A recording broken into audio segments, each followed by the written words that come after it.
มันสิมีไผบ่น้อที่กินเส้นได้เกือบทุกๆมื้อคือกับข้อยนี่เนาะ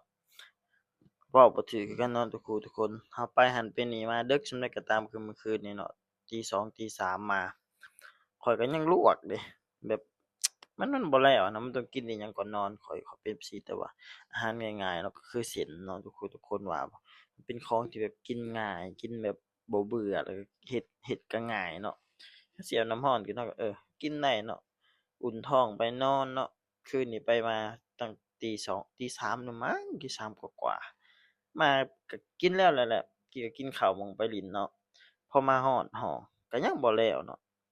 บ่แล้วส่ำเส้นเนาะเป็นคนมักแบบซี้เนาะมักกินอิหยังที่แบบสดๆร้อนๆอิหยังก่อนนอนหั้นล่ะหวาเนาะมีพอดีคันมีผักคันบ่มีผักก็บ่คิดอยากเนาะคันมีผักแล้วแบบมันมีแนวคู่กันเดะมันอยากคันทอดแต่เส้นก็บ่คิดอยากปานใดดอกเนาะมันต้องมีผักมีของ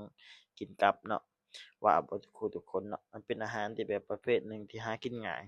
เฮ็ดก็ง่ายเนาะเฮ็ดแล้วเนาะสำหรับเหมาะกับ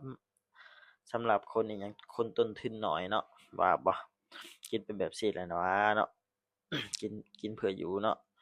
แต่ละเพราะว่าเราเป็นคนมักกินเดะมักกินดุแหน่เราก็ต้องหาหยังที่มันลดต้นทุนเนาะทุกผู้ทุกคนว่าบ่ว่าไปไสเลยเนาะเวลาไปหั้นไปนี่มันก็เป็นแบบเส้นนี่แบบมันกินหากินง่ายบ่ไปไสก็ตามเนาะไปทุกซอกทุกมุมเนาะมันก็สิเห็นขายเนาะทุกคนเนาะเห็นร้านนั้นร้านนี้แม่นบ่